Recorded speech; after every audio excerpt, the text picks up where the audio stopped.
O ato do juiz Sérgio Moro de levantar o sigilo de parte da delação do ex-ministro Antônio Palocci, em plena campanha, levou, então, mais uma vez, a questão da influência do Poder Judiciário sobre o cenário político. Para a gente analisar essa questão, nós vamos conversar com o doutor em Direito, Ricardo Giuliani, e a gente está aguardando o vice-presidente de Assuntos Jurídicos da Associação dos Juízes Federais do Rio Grande do Sul, doutor Marcelo Oliveira. Enquanto ele não chega, a gente começa com o Giuliani. Boa noite, seja bem-vindo. Tudo bem, prazer estar aqui. E é um tema que vamos abordar de início, mais como, digamos assim, menos no clima, que é o clima do debate. Então, eu vou te dar opiniões sem atacar. Sim. Né? Até por uma questão de lealdade, eu acho que isso é importante. Agora, sabe que um dos grandes problemas que leva esses juízes procederem desta maneira, agora à tarde, por exemplo, o Ministério Público Federal opinou pela nova condenação ao Lula, há 3 dias da eleição. É um fenômeno que acontece no mundo do jornalismo, que nós chamamos de jornalismo declaratório. Isso é uma categoria do jornalismo, muito bem estudada, que a mídia, ela atribui um elemento de validação da notícia a partir daquele que a declara. E, normalmente, são agentes públicos. Sim. Então, aquela checagem necessária, aquela crítica que se coloca sobre a matéria, no jornalismo declaratório, ela passa a ser substituída pelo crachá de quem declara. Daí a relevância da posição do juiz Moro, a 6 dias da eleição, levantar o sigilo a uma delação que é efetiva, que é existente, que estava nos autos há mais de 6 meses, a 6 dias da eleição. Quando ele dá esta declaração, a mídia, a inteligência, ela deixa de checar. Mas se esta coisa estava há 6 meses nos autos, por que não levantou há 6 meses atrás? Qual é o novo elemento, qual é o novo movimento processual que legitima a ação deste juiz, que deveria ser imparcial? A mídia não faz essa pergunta, ela simplesmente veicula. Então, o tema do jornalismo declaratório, ele tem uma expressão magnífica na construção da opinião pública. E assim como eu sei disso, eles também sabem. Então, há uma influência direta do judiciário, para ser justo, de uma parte do judiciário na disputa política brasileira. Mas isso, te pergunto agora, porque nós já discutimos isso, até mesmo relacionando com a mídia, o aspecto midiático do judiciário hoje, no presente, esse questionamento sobre esse papel, se essa participação na política brasileira não é só agora no período eleitoral.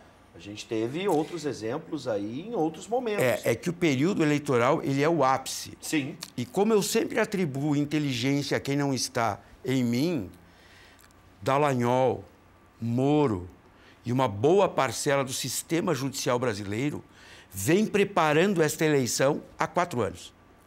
Então, estes movimentos deste setor do judiciário, eles tinham em vista este momento eleitoral, que é o momento do sufrágio, é a construção dos conceitos políticos, dos movimentos de valoração de posição que serão sufragados agora no domingo. Ou seja, a disputa política, ela é muito maior do que a disputa eleitoral.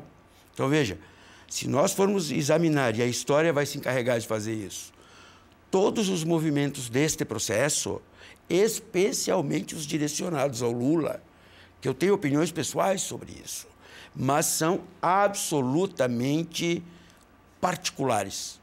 Só ocorrem neste processo, não ocorrem em outros processos. Então, nós temos que perceber o seguinte: existe sim um engajamento de setores do judiciário, do sistema judicial, falo em procuradores, falo em promotores, falo em juízes, falo em advogados, que têm uma pretensão política, sim. Né? Sou eu que estou dizendo isso? Não. O Dallagnol, por exemplo, tal qual sua quase santidade Cabo Daciolo, também fez jejum. Ou não? Bom, a pergunta é qual é a função do jejum na atividade de um procurador da República? Emagrecer? Bom, vamos fazer o seguinte, ó. A proposta, como bem disse o Juliano no início da nossa conversa, é um debate. A gente está aguardando, então, o doutor Marcelo Oliveira, vice-presidente da Associação dos Juízes Federais do Rio Grande do Sul, que deve estar chegando daqui a pouquinho. A gente começou essa conversa com o Juliane. Como é um debate, você também pode emitir a sua opinião pelo WhatsApp 99588-2374. Mande a sua participação, contestando, comentando, apoiando, enfim. Mas antes, vou convidar o Juliane. Eu prometi algo incrível e o Guilherme Roquette vai nos trazer direto lá da Expo Ubra 2018, aqui no campus da Ubra em Canoas. O que temos aí? Visitantes ilustres, Guilherme? Visitantes ilustres, Bibs. Olha só, tá aqui comigo então o Valdizar Albuquerque da Silva Júnior, que é médico veterinário. Ele é criador desses exemplares de aves muito bonitos. Valdizar, qual é este exemplar que a gente tem aqui? Nós temos aqui hoje uma coruja da espécie Coruja suindara, chamada Elvis. É um machinho de 5 anos de idade, tá? Ela... cativeiro. E ela tem, vamos dizer assim, algum tipo de cuidado? Como é que vocês fazem para fazer a criação desse animal? Esses animais são oriundos de cativeiro, pois seria um crime ambiental retirá-los da natureza para poder treiná-los para falcoaria ou para tê-los enquanto animais perto da minha casa. Então, nós temos autorização do IBAMA para podermos reproduzir essa espécie em cativeiro e treinarmos os filhotinhos para a técnica da falcoaria. Pois é, como é que é essa técnica? Em que circunstâncias eles são utilizados? A gente sabe que às vezes até no aeroporto Salgado Filho se usa. Ah, opa! Porque né, o animal também precisa, né, ter o seu momento exclusivo aqui. Mas vamos continuar, então. Vamos lá. Ainda bem que ela não estava no meu braço, né, gente? Por isso que eu não segurei, o Guilherme, né? Tá me ouvindo? Então tá. Para que eles são utilizados, Valdir? A falcoaria é o treino de ave de rapina para a caça. Foi descoberto cerca de 4 séculos atrás, quando povos nômades da Ásia Central, Índia e Oriente Médio, quando caminhavam nos campos ou pradarias ao redor de suas ocas, né, perceberam que, às vezes, algumas espécies de ave capturavam outras aves, desciam ao solo, se alimentavam de apenas uma pequena porcentagem da massa corporal dessa presa e saíam voando de volta. Deixavam boa parte da presa no solo, né? Então, o homem percebeu, poxa, bacana. Se eu me associar a este predador, eu conseguirei sim fornecer alimentação para mim e para minha família também, né? Dessa forma, pessoal, surge a falcoaria, viu? O que hoje nós aplicamos para 4 vertentes básicas. A primeira delas é controle de fauna. Em aeroportos, por exemplo, são utilizadas aves de rapina para capturar outras aves para que não hajam colisões de aves com aeronaves e aeroportos. Sim, esse é o caso mais típico de uso. Exatamente. Perfeito, então, Bibs. Esse aqui...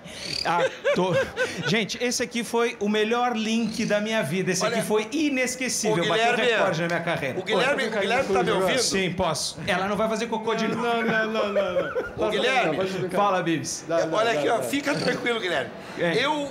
no mínimo, uma vez por semana, faço algo parecido no ar. Falando alguma bobagem. Então, fazer mercadoria no ar não é uma exclusividade desse bicho. Não. Foi só outra espécie. A pessoa... Bom, Bibs, eu fico por aqui, então vou fechar o melhor link da minha vida. Valeu pelo ano inteiro. Obrigado, tchau, Guilherme. Valeu. Cuidado com o terno, que é da emissora. Com certeza. Muito boa. Bom, deu pra gente conhecer um pouco mais dos bichinhos no Dia Mundial dos Animais, bichos grandes e pequenos, né? E, afinal de contas, a natureza é assim, ela não se controla, né? Já descontraímos um pouco e agora a gente volta a falar sobre o Poder Judiciário nesse período eleitoral. Se influencia, se não influencia, com os fatos que já relatamos aqui, como a questão do juiz Sérgio Moro e a delação de Palocci. A gente tem aqui, ó, algumas participações, inclusive bichinhos ainda estão chegando depois do quadro PET, mas o assunto é esse agora. Parabéns, Conexão, o melhor programa vespertino da televisão gaúcha. Obrigado, Mirinho. Mirinho Rimanella, é isso? A Marissa vai me ajudar ali, depois a gente vê, né? Um abraço, Mirinho, grande abraço. Agora vamos para mais uma. Bom, aproveitando, com relação ao que está sendo falado pelo nobre entrevistado, ele acredita ou não nas acusações feitas pelo Ministério Público contra Lula? Pergunta ao Paulo de Canoas. Aí ele já está entrando no mérito do processo. Não só no mérito do processo. O tema é o seguinte, o que eu acredito ou não acredito, eu exerço na igreja. Porque processo não é uma questão de crença. Olhem bem, vejam a importância desta pergunta. O tema não é crer ou não crer. Eu conheço os autos do processo, os autos não, as decisões, mas não é esse o tema. Vocês viram que o Fux, o ministro do Supremo Tribunal Fux, dentro da OAB, disse que o juiz deveria decidir de acordo com os anseios populares. Ele disse isso. Isso há 3 dias. Juiz existe para fazer cumprir a lei. Ponto. Anseios populares, nós, povo, definimos na urna. Quem faz a lei é o povo representado no Congresso. O juiz cumpre a lei. Ponto. Eu não quero saber a crença dele, eu não quero saber a convicção dele. O que eu quero saber é se a lei estará sendo cumprida ou não. Portanto, o tema da lei é um marco civilizatório, porque a lei ela estabelece um padrão de convivência, limites na convivência. É por isso que a gente não pode matar as pessoas. Está lá, artigo 121 do Código Penal. Matar alguém, pena 6 a 20 anos. Isso não é uma questão de crença. Quando ao matar alguém, lá está o corpo e lá está o autor do disparo, da facada. Não é eu creio, eu acho, me parece, eu acho bom, eu acho ruim. Não. O mundo do processo, e é por isso que o juiz ele é imparcial, não no sentido de não ter opiniões. Ele é imparcial porque ele não é nem acusação e nem defesa. Ele não é parte no processo. Ele é o terceiro, ele é o tertius, é aquele que vai verificar, diante dos argumentos, a adequação à lei. Então, crer ou não crer é uma questão religiosa, é uma questão que desenvolvemos internamente. Olha só como essa coisa tá difícil e o futuro não é muito promissor. Quando um ministro do Supremo Tribunal Federal autoriza o Lula a dar uma entrevista... E já íamos entrar nessa questão, só para deixar, vou situar aqui você de casa, na mesma semana, e isso no que aconteceu, relatamos primeiro do Sérgio Moro, o juiz Sérgio Moro. Agora o ministro do STF, Ricardo Lewandowski, então autorizou o ex-presidente Lula a dar a entrevista à Folha de São Paulo. Né? E aí, em seguida, o ministro Luiz Fux vetou a decisão, o embate não terminou por aí, Lewandowski derrubou o veto de Fux e o atual presidente do Supremo decidiu manter a proibição da entrevista. Agora a gente vai tentar entender essa questão. Para entender, quer ver? Uma discussão que anda por aí, nazismo. Nazismo é de esquerda ou de direita? Como é que eu tenho respondido? Não me interessa. Nazismo é nazismo. Existem coisas que são. É de direita, de esquerda, de cima, de baixo, não me interessa. O nazismo é nazismo. Matou 6 milhões de judeus. Fez o que fez. Ah, ele é de direita, de esquerda, também. Continua sendo nazista. No mundo do direito existem coisas que são assim.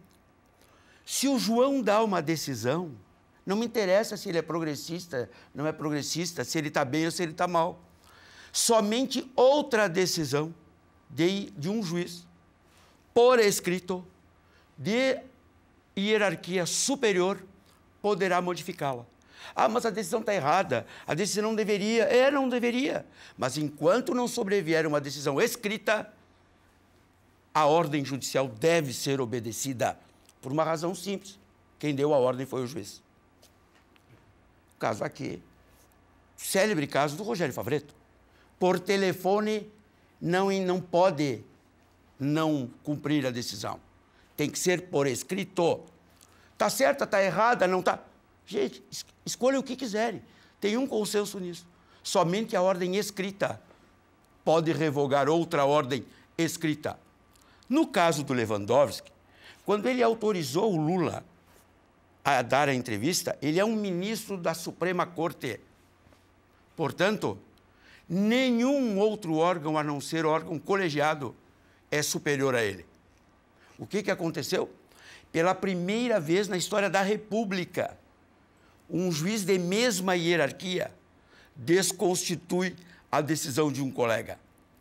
Eu posso achar que o Lula devia dar entrevista, eu posso achar que o Lula não devia dar entrevista, eu posso achar que aquela peruca do Fux é horrível, eu posso achar que a amizade do Lewandowski com a dona Marisa Lula da Silva foi o que levou ele ao Supremo, eu posso tudo isso. Eu só não posso dizer que Fux tem hierarquia superior a Lewandowski. E nem vice-versa. Eu queria entender uma coisa, como está é que acontecendo? Se quebra esses regimentos, essas coisas? O que está acontecendo? Exatamente. Isso acontece por uma autonomização que autoriza o Fux a dizer o que disse. Vamos ao clamor popular. Qual é o clamor popular e de que povo eu estou falando? Sim, de que parcela? Exatamente. Então, tu sabe de onde é que vem a expressão fascismo? Fascismo vem de uma expressão romana que é fascio, feixe de varas, o elemento de exercício totalitário do poder. É dali que vem.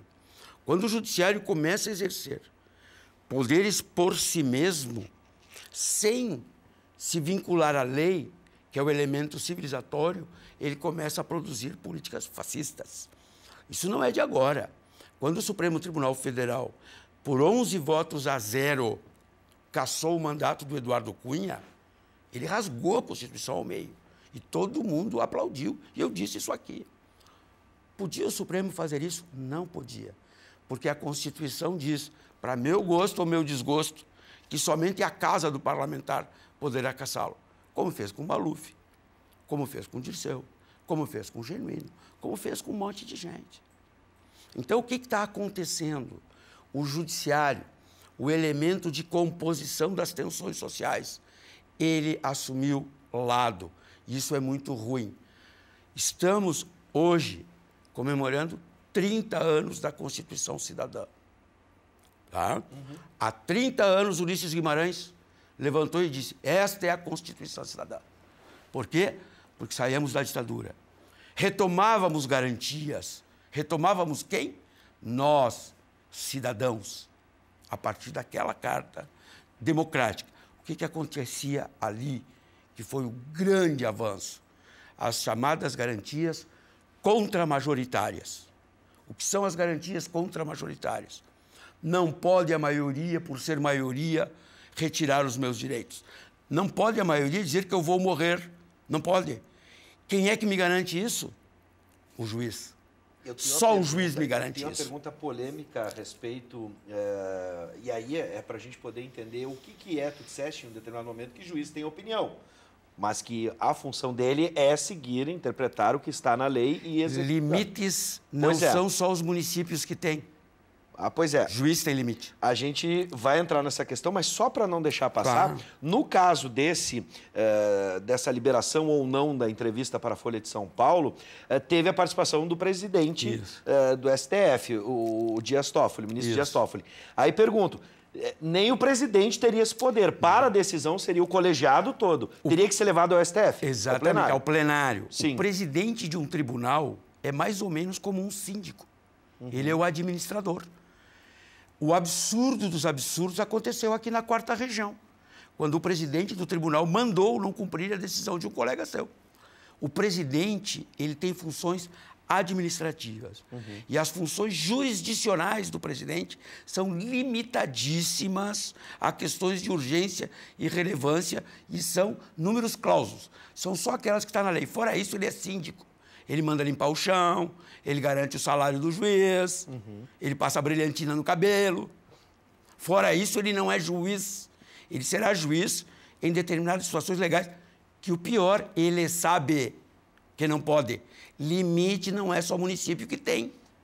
Bom, meu amigo Ricardo, então deve te conhecer. Contemporâneo do Jardim Guanabara. Apesar de visões políticas antagônicas, ainda admiro o conhecimento histórico deste grande amigo. Um abraço do Carlos Burlamarque. Ah, sim, era meu vizinho de prédio. Jardim Guanabara, rapaz, o que nós passamos lá.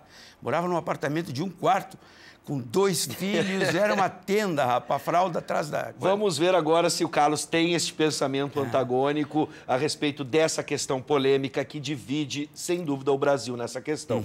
O presidente do Supremo, o ministro Dias Toffoli, afirmou na segunda-feira que prefere definir a tomada de poder dos militares em 1964 como, abre aspas, um movimento. Não foi um golpe nem uma revolução. Me refiro ao movimento de 64, disse o ministro.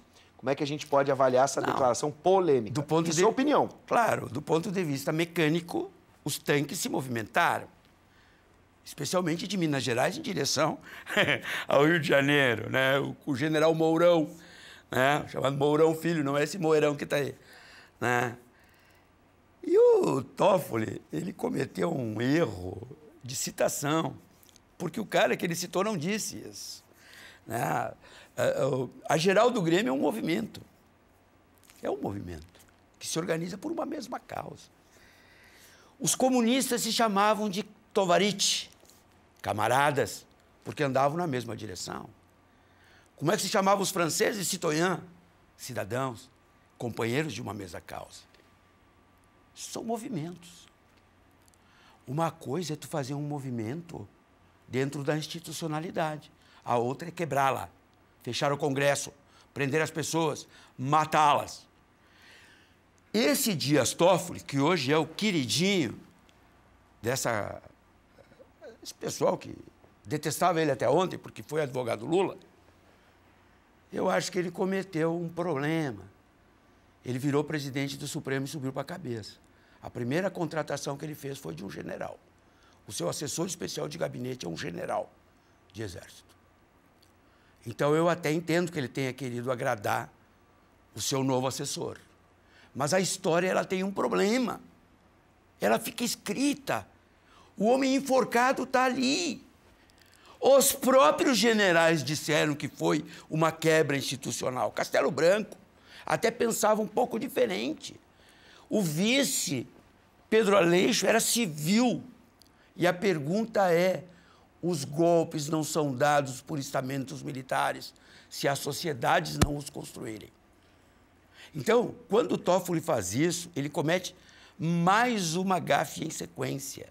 E aí é aquela história do falso erudito, né? O que acontece? Ele faz a citação, só que o cara que ele citou, no outro dia, vem e diz, eu não disse isso. Bom, hoje a gente queria fazer um debate, infelizmente ficou preso no trânsito, não conseguiu chegar, o Dr. Marcelo Oliveira, que é vice-presidente da Associação dos Juízes Federais do Rio Grande do Sul. A gente lamenta, mas tivemos aqui, então, uma visão sobre as questões que levantamos e sempre é um prazer ouvir e ver a versão, né, a participação de Ricardo Giuliani, doutor Ricardo Giuliani. Isso. Não, e a minha alegria está aqui, ela é tão enorme, porque nós não viemos aqui falar de auxílio e moradia, salário que passa teto e tal. Nós vamos falar de quê? Brasil. Nós vamos falar de institucionalidade e democracia. Vou Obrigado. repetir aqui, porque deu um probleminha no meu microfone. A gente iria realizar um debate com o Dr. Marcelo Oliveira, vice-presidente da Associação dos Juízes Federais do Rio Grande do Sul. Infelizmente não conseguimos, mas ouvimos sim, e é sempre um prazer ouvir o Dr. Ricardo Giuliani. E até a próxima. E como é que está lá a mostra? A exposição fica aberta até 14 de outubro. No Marx. No Marx tem o livro, né, para vocês verem, tem contos, tem todas as obras. Não é? Visitem, está lindo, o Marx está lindo, não só com a minha exposição.